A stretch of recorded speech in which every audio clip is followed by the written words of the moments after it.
أسوأ الناس اليوم من ظن أن الله لن يغفر له.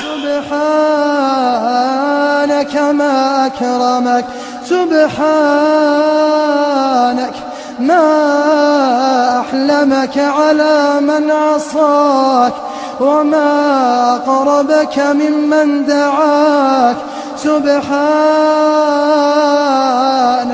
ما عبدناك حق عبادتك. هذه الأيام أيام مباركات، الله الله في اغتنامها.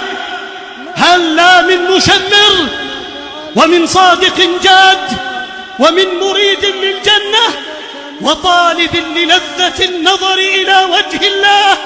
فهذا الميدان وهذه الساعات وهذه الأيام هي أحب الأيام إلى الله.